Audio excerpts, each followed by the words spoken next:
प्यारे बच्चों, आज की कक्षा में आप सबका स्वागत है।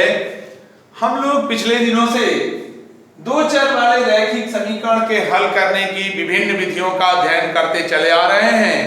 थोड़ा हम पीछे चल के देखें कि दो चर वाला रैखिक समीकरण है क्या। वह समीकरण जो ax plus by plus c बराबर 0 के रूप में लिखा जा सकता है। वह समीकरण जो ax plus by plus c बराबर 0 के रूप में लिखा जा सकता है, जहां a नॉट इक्वल टू 0 और b नॉट इक्वल टू 0 है, और यहाँ x और y हमारे दो चर राशियां हैं। इस प्रकार से जो युग्मित ये हमारा रूप है, ये दो चर वाले रैखिक समीकरण को प्रदर्शित करता है। इस दो चर वाले रैखिक समीकरण को हल करने की हमारी कुल मुख्य रूप से दो विधियों आपको बताई गई हैं। पहली विधि आलेखी विधि, जिसका हम लोग अध्ययन कर चुके हैं। दूसरी विधि है बीजगणितीय विधि, जिसका भी अध्ययन हम लोग कर रहे हैं। बीजगणितीय विधि में हमारी कुल तीन विधियां बताई गई हैं। पहली है विलोपन विधि, दूसरी है प्रतिस्थापन विधि और तीसरी है वज्र गुणन विधि। हम लोग आज की कक्षाओं में वज्र गुणन विधि का अध्ययन करने के लिए कक्षा में उपस्थित हैं। ध्यान से देखें, हम लोग वज्र गुणन विधि से दो चर वाले रैखिक समीकरण को, दिए गए रैखिक समीकरण को सबसे पहले मानक रूप में लिखना आवश्यक होता है।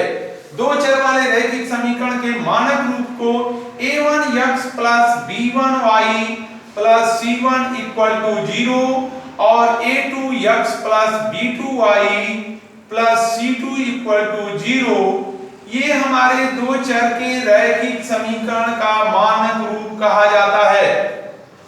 जो भी हमें प्रश्न में समीकरण दो चर वाले रैखिक समीकरण दिए जाएंगे, उनको सबसे पहले इस मानक रूप में परिवर्तित कर लेना होगा। जैसे हम एग्जाम्पल के रूप में दें 2x plus 4y equal to 5, इस प्रकार का समीकरण आपने देखा होगा।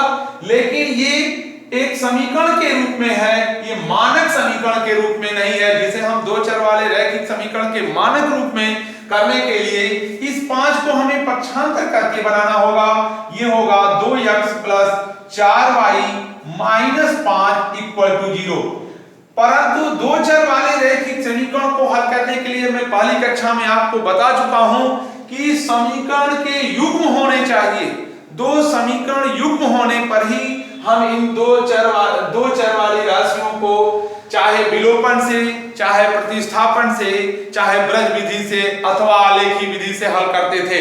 हम आलेखी विधि का अध्ययन कर चुके हैं, विलोपन विधि का अध्ययन कर चुके हैं, प्रतिस्थापन विधि का अध्ययन कर चुके हैं। वज्र गुणन विधि में सबसे पहले आपको बताया जा रहा है कि इन्हें मानक रूप में प्रदर्शित कीजिए।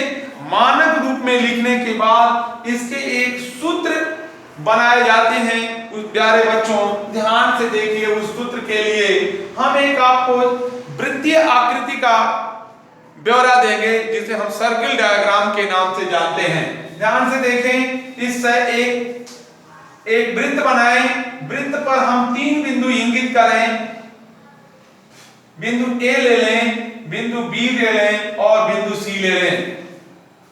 यहां पर एक चर राशि जो पहली है x को रख लिया जाए, दूसरी को y को रख लिया जाए और तीसरा हमारा जो है पहले से ही एक अचर पद है, यहां पर c निर्धारित किया गया है। इस सर्किल डायग्राम में x के गुणांक हमारे a1 और a2 दिए गए हैं, y के गुणांक हमारे b1 और b2 दिए गए हैं और अचर पद के हमारे गुणांक c1 और c2 हैं। ध्यान देने की बात है, ध्यान देना यहाँ पर इस बात का है कि इस सर्किल डायग्राम को हम वामावर्त दिशा में चलेंगे। किस दिशा में चलेंगे? वामावर्त दिशा में चलेंगे। वामावर्त, जिसको हम अंग्रेजी में कहते हैं एंटी क्लॉकवाइज। जब हम इसे एंटी क्लॉकवाइज, देखते रहिए हमारे फिगर को, एंटी क्लॉकवाइज चलेंगे और हमारे सूत्र का निर्धारण हो जाएगा। सूत्र को लिखते समय प्यारे बच्चों ध्यान से देखिए, वज्र गुणन से हल करने के लिए हम x जो चर पद है इसके नीचे लिखते हैं। x को जब देखिए, ध्यान से देखिए, इस जो मैं इंगित कर रहा हूं इधर की ओर, यक्ष के जब गुणांक को लिखने हैं, यक्ष की बात जब कही जा रही है, यक्ष के नीचे लिखने हैं, तो यक्ष के जो गुणांक हैं A1 और A2 इन्हें छोड़ दिया जाता है। यक्ष के नीचे जब लिखना है तो यक्ष के गुणांक A1 और A2 को छोड़ दिया जाता है और आगे बढ़ते हैं। आगे बढ़ते हैं, हम y के पास आते हैं। y के गुणांक हैं, आप देखिए यहाँ y के गुणांक हैं B1 और B2। हम बाईं ओर जब बढ़ेंगे, अपने वामावर्त दिशा में, एंटी क्लॉकवाइज दिशा में जब घूमेंगे तो y के गुणांक आएंगे B1 और B2। फिर इसके और आगे बढ़िए, आपको अचर पद मिल जाएगा। यहाँ चर पद मिला C1 और C2। C के गुणांक हैं C1 और C2, पुनः आप C1 और C2 लिख लीजिए यहाँ। इसके बाद यहाँ बराबर करिए। बराबर करने के बाद आप पुनः अपने वामावर्त दिशा में आगे बढ़िए। x के बाद कौन सा आ रहा है? y आ रहा है। जब हम y के पास जाएंगे, y के पास जाने के बाद y के गुणांक को ढक दीजिए। y के गुणांक को नहीं लेने हैं। y के जब गुणांक को नहीं लेने हैं तो आगे बढ़ते हैं। तो फिर क्या हुआ? C1 C2 और C1 C2 के बाद फिर एंटी क्लॉक में घूमेंगे A1 A2। इसके बाद आती है 1 लिखेंगे हम लोग, और 1 लिखने के बाद 1 इसके लिए लिखा जा रहा है, C के लिए यहाँ 1 लिखा जा रहा है। जब हम 1 लिख लिए तो इसके गुणांक को, C के गुणांकों को ढक दीजिए। आगे बढ़िए, आगे की कड़ी में आपको क्या मिल रहा है? A1 A2, और इसके आगे बढ़ेंगे फिर क्या होगा? B1 और B2। इतने से ही हमारा काम पूरा नहीं हो जाता, इतने से ही हमारे सूत्र का निर्धारण नहीं हो जाता।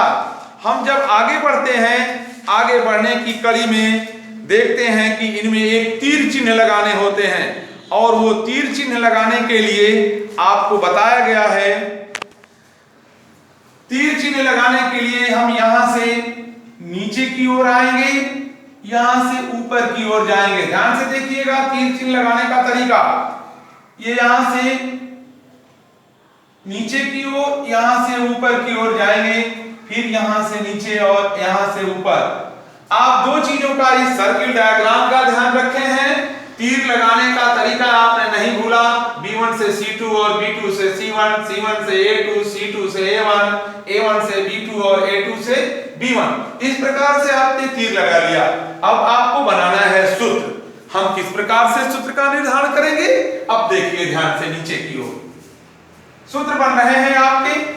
यक्ष, अब ये तीर ही बता रही है, ये तीर ही बता रही है कि हम कैसे गुणा करेंगे और सूत्र कैसे बनाएंगे।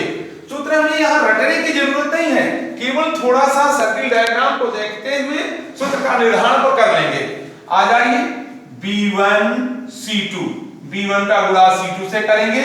ऋण चिन्ह याद रखिए कि दो पदों के गुणनफलों के बीच ऋण चिन्ह लगता है। इस चीज को रटना है, केवल रटना 3 जगहों से है। एक तो यहां आपको वामावर्त दिशा में घूमेंगे, दूसरी में तीर कैसे लगाएंगे, तीसरी चीज की सूत्र के निर्धारण में यहां ऋण चिन्ह लगेगा। इसके बाद फिर गुणा करिए, B2 C1 इक्वल बराबर, यहां बराबर चिन्ह लगाएंगे। बराबर के बाद पुनः हम y के नीचे आएंगे। y के नीचे आने पर C1 A2, C1 A2 और minus C2 A1, C2 A1। फिर बराबर में जाएंगे, एक के बेटा आ जाएंगे, A1 B2, A1 B2 minus A2 B1। प्यारे बच्चों, आप ध्यान से देख रहे हैं, ये सूत्र अब आपका तैयार हो गया है। अब इसी सूत्र पर इन गुणांकों को रखेंगे और गुणांकों को रख करके हल करेंगे। हल करने के उपरांत हमारे जो हैं ये दो चर के मान अलग अलग प्राप्त हो जाएंगे। ध्यान से सूत्र को देखिए, नोट करिए। प्यारे बच्चों, आपने इस सूत्र को ध्यान से देख लिया होगा। अब आपके सामने एक समस्या आ रही होगी कि यहाँ है, इसके नीचे ढेर सारी चीजें लिखी हैं, y के नीचे ढेर सारी चीजें लिखी हैं, 1 के नीचे लिखी हैं। हम x का मान प्राप्त कैसे करेंगे? आइए देखते हैं। x का मान हम बिल्कुल आसानी से प्राप्त करेंगे। x यहाँ देख रहे हैं आप 1 है और यहाँ ही दोनों हमारे पद हैं, इनके जिनके हमको मान प्राप्त करने हैं। अब देखिए x, यहाँ से x को उठाइए, इनके साथ रख लीजिए और एक बार जब इनके साथ रखेंगे तो x की वैल्यू प्राप्त होगी और एक बार y को उठाइए, यहां इसके साथ रख लीजिए। अभी भी अगर आपको क्लियर नहीं हो रहा है तो ध्यान से फिर यहां देखिए, ऊपर की ओर ध्यान से देखिए। x बटा b1c2 माइनस b2c1 बराबर 1 बटा a1 b2 minus a2 b1। देखिए ध्यान से, अब ये हमारे मान अलग अलग हो गए। आपने देखा यहां पर ये b1 c2 b2 c1 a1 b2 और a2 b1 ये सभी हमारे आंकिक मान होंगे। इनको रख करके हम x के मान प्राप्त कर लेंगे। ठीक इसी प्रकार से y की वैल्यू को प्राप्त करने के लिए, y के मान को प्राप्त करने के लिए हम y के गुणांकों को जिससे नीचे लिख लें, c1 a2 minus c2 a1 बराबर 1 बटा, फिर इसी से तुलना करेंगे, a1 b2 minus a2 b1। अब ये x और y के अलग अलग मान प्राप्त हो गए। चलते हैं हम लोग इसी आधार पर एक प्रश्न का निर्धारण करते हैं। इसी के ये जो सूत्र हमारे दिए गए हैं, इन्हीं सूत्र जो इस सूत्र से ये x और y के जो मान दिखाए जा रहे हैं, इस पर हम एक प्रश्न रखेंगे और प्रश्न को हल करने की विधि के आधार पर ही हमें बिल्कुल साफ हो जाएगा कि हम x के और y के मान किस प्रकार प्राप्त कर रहे हैं। प्यारे बच्चों, इसको एक कड़ी और आगे अगर यदि बढ़ा दिया जाए तो x की वैल्यू, x के मान जो है बिल्कुल स्पष्ट आपको दिखने लगेंगे। आइए हम एक कदम और आगे बढ़ते हैं। इसी को लीजिए और x के मान को प्राप्त कर लीजिए। x के मान को प्राप्त करने के लिए हम तिर्यक गुणा करेंगे। तिर्यक गुणा करना आप जानते हैं, तिर्यक गुणा करेंगे और x के मान को प्राप्त करने के लिए ये चीज इस एक के साथ गुणा होगी तो हो जाएगा x के साथ जब गुणा करेंगे तो हो जाएगा b1 c2 minus b2 c1 और ये चीज x के साथ गुणा होगी जो नीचे चली जाएगी और ये मान हो जाएगा a1 b2 a2 b1। इस प्रकार से बिल्कुल हमारा स्पष्ट साफ साफ दिखने लगा है कि x के मान को अगर हमें प्राप्त करना है तो इस सूत्र का प्रयोग कर लें। अगर हमें इतनी ही चीजें याद हैं तो यहां से भी बिना तीर लगाए, बिना कुछ किए, अगर ये चीज हमें याद है तो x के डायरेक्ट हम दो चर वाला समीकरण देखेंगे और x के मान तुरंत निकाल लेंगे। यदि ये चीज आपको याद नहीं है तो हम फिर सिस्टम में जाएंगे, वृत्तीय डायग्राम में जाएंगे, सर्किल डायग्राम में जाएंगे, तीर लगाएंगे, तीर लगाने के बाद सूत्र प्राप्त करेंगे और सूत्र प्राप्त करके तब लगाएंगे। अब मैं आपको प्रश्न के माध्यम से सूत्र भी निकालूं, सवाल भी हल करूंगा बिल्कुल पहले चरण से। आइए हम y की वैल्यू को एक बार देख लें। y बराबर, फिर वही काम कर लीजिए, c1 a2 minus c2 a1 बटा, आप इनको ले आइए y के साथ गुणा करके यहां रख दीजिए, a1 b2 minus a2 b1।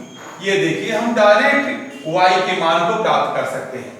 ये हमारे दोनों सूत्र निकल गए जिससे हम x और y के बिल्कुल सीधे सीधे मान प्राप्त कर सकते हैं। और नहीं, अगर आपको सिस्टम में आने हैं, हल करके आने हैं तो फिर पीछे से आइए। आइए हम प्रश्न देखते हैं। प्रश्न है हमारा 3x धन y बराबर 30। देखिए एक है 3x धन y बराबर 30, समीकरण नंबर 1 दे दिया गया है और दूसरा समीकरण दिया गया है 2x धन 5y, 2x धन 5y बराबर दिया गया है -33। बराबर जो है 33 है, माइनस नहीं है। ये समीकरण नंबर आपका 2 है। ये दो चर वाला रैखिक समीकरण, इसको कहा जा रहा है कि ब्रज गुणन विधि द्वारा सरल कीजिए। किस विधि द्वारा?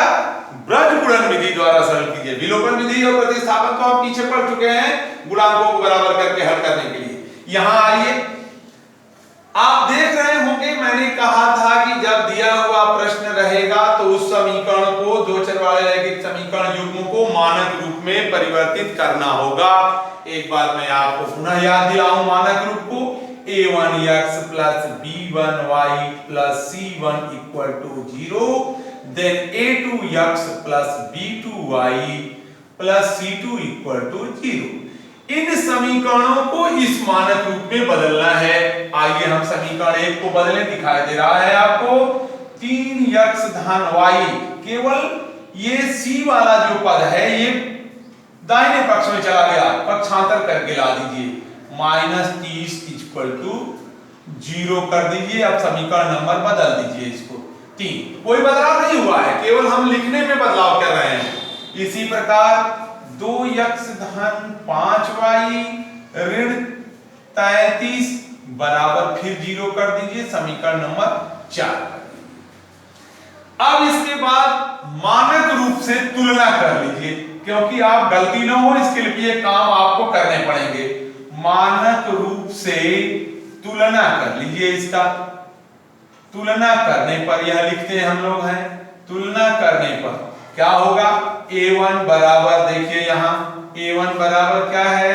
3, a2 बराबर क्या है?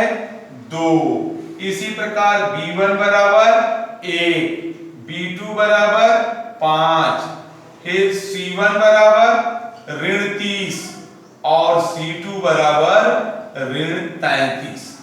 ये आपके मान प्राप्त हो गए।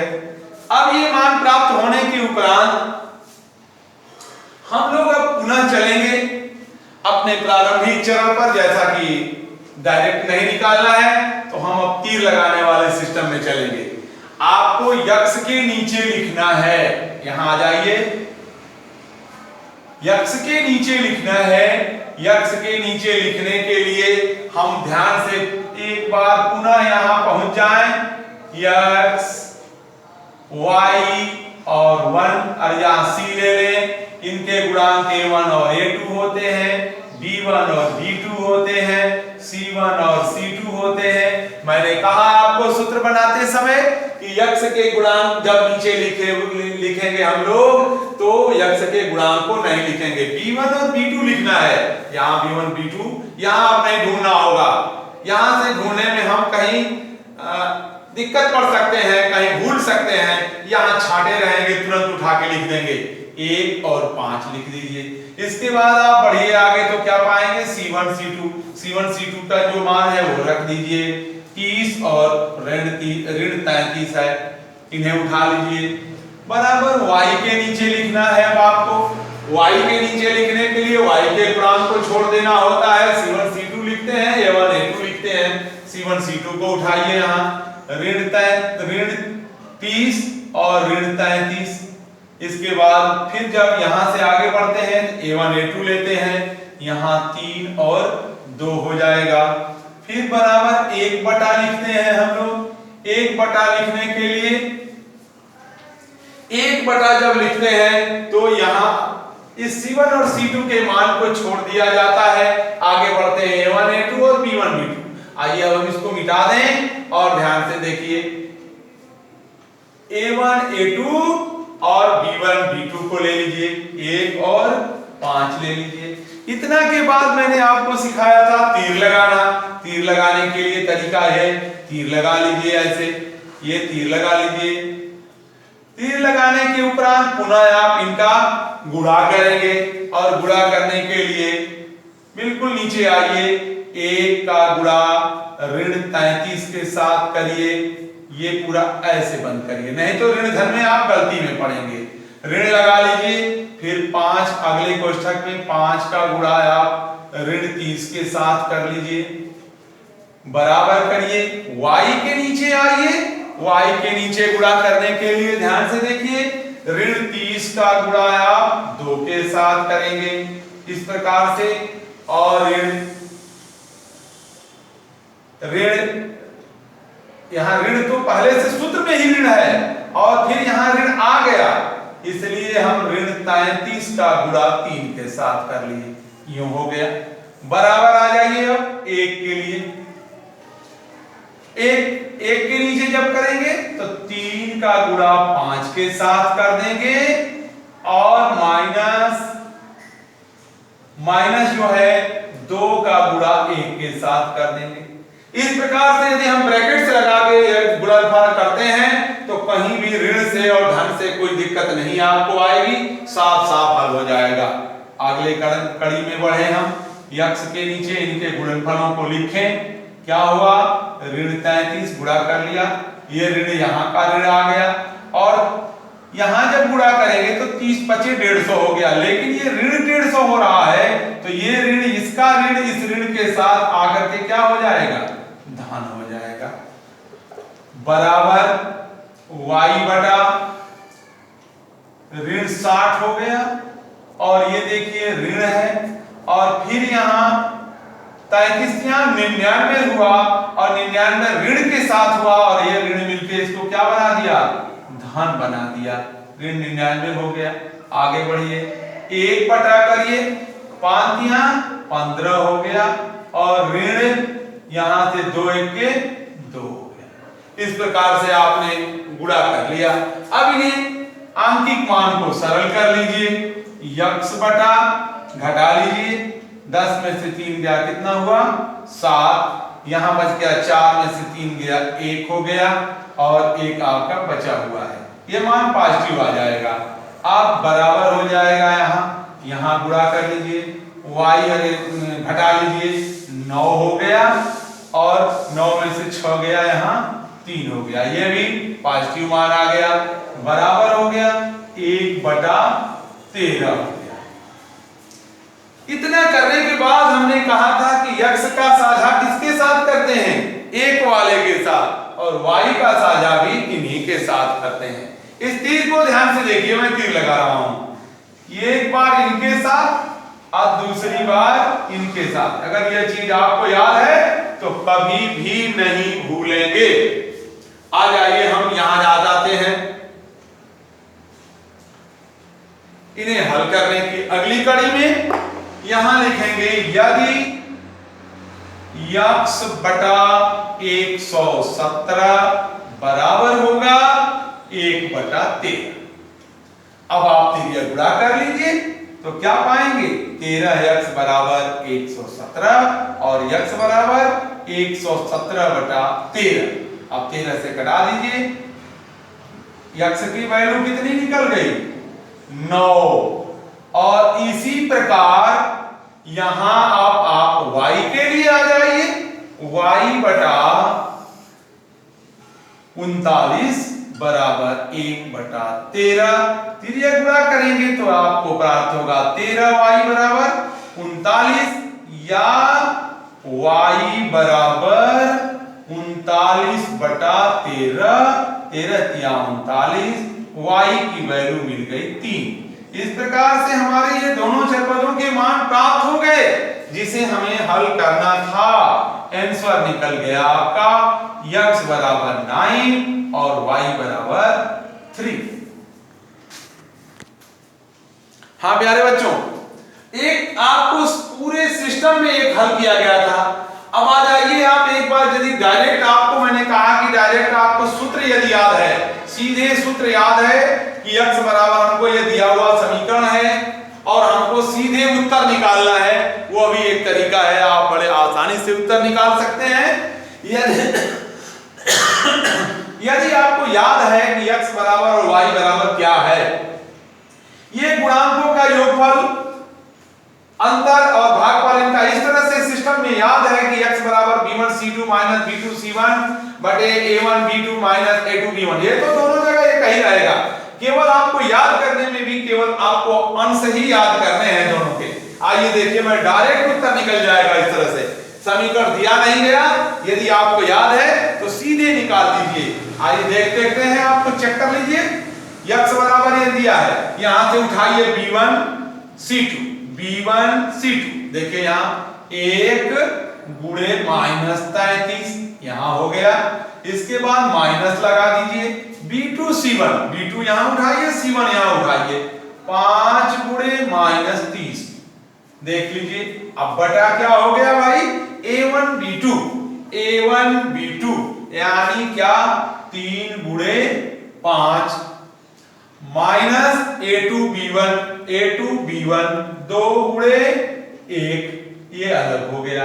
आप इन्हें देखिए क्या हुआ, ऊपर ऋण 33 हुआ और ऋण ये धन हो जाएंगे और हो जाएगा 150। अब बटा हो जाएगा 15 ऋण 2। आप प्राप्त कर गए मान, देखो यहां हो गया 117 और यहां हो गया 13, 13 से कटा दीजिए, बराबर क्या आ गया 9। अभी अभी आपने x बराबर 9 प्राप्त किया था। अगले तरह से सीधे उत्तर निकालना है इस सिस्टम में। और इसी प्रकार यहाँ y बराबर अगर आपको निकालने हैं, y बराबर निकालना है तो इनके मानों को रख दीजिए। C1 हर के मान देखो ये कहीं रहेंगे, हर यहाँ भी वही है, यहाँ भी वही है, केवल अंश के मान को रखने हैं। अंश के मान को यहाँ से लीजिए, C1 A2, C1 है यहाँ ऋण 30 है, A2 ले आना है 2 से ले आएंगे यहाँ, और ऋण फिर C2 A1, C2 ऋण 33 है और A2 नहीं C2 A1, A1 का मतलब 3 है यहाँ। अब बटा आ जाइए, जो चीज ऊपर है वही नीचे रहेगी, 3 गुणे 5 होगा और ऋण 2 गुणे 1 होगा, ये बराबर कर लेंगे। 30 गुना 60 हो जाएगा माइनस 60, और ये माइनस और माइनस गुना प्लस हो जाएगा, 33 या 99 हो जाएगा। अब बटा हो जाएगा 15 ऋण 2, इस प्रकार प्राप्त करेंगे यहाँ 39 बटा 13, 13 या 39। आपने पाया क्या, y बराबर भी पा गए आप कितना 3, आपने x बराबर 9 और y बराबर 3, ये आपके आंसर निकल गए इस तरह से। अब रह गई बात कि इतना करने के बाद हम ये सोचते हैं कि क्या पता ये जो हमारा उत्तर आया है यह सही है या गलत है। इसकी भी आप जांच कर लें कि आप पिछली कक्षाओं में पढ़ के आए हैं, दो चर वाले रैखिक समीकरणों की जांच करना, उत्तर की जांच करना। इस अपने दिए गए मूल समीकरण में पूरे सिस्टम को हटा दीजिए, यहां से हमारा दिया गया जो मूल समीकरण है जो कि हमको प्रश्न में दिया हुआ है, वहां देखिए 3x धन y बराबर 30, कहीं पर इसे रख दीजिए, कहीं पर रख देंगे आपको उत्तर की जांच हो जाएगी। आइए हम पहले समीकरण में जांच में देख लेते हैं। पहले समीकरण की जांच करके 3x धन y बराबर 30, अगर बायां पक्ष दाएं पक्ष के बराबर हो गया तो उत्तर हमारा सही है। देख लीजिए 3 गुणे x की वैल्यू मिली है आपको 9 प्लस y की वैल्यू मिली है 3, जोड़ दीजिए, और यहाँ 30 पहले से ही है। आप देखिए 9 3 27 और धन 3 बराबर 30, यानी 30 बराबर 30 हो गया। यह इसके स्पष्ट होता है कि हमारा जो उत्तर आया हुआ है x बराबर 9 और y बराबर 3, ये बिल्कुल सही है। धन्यवाद।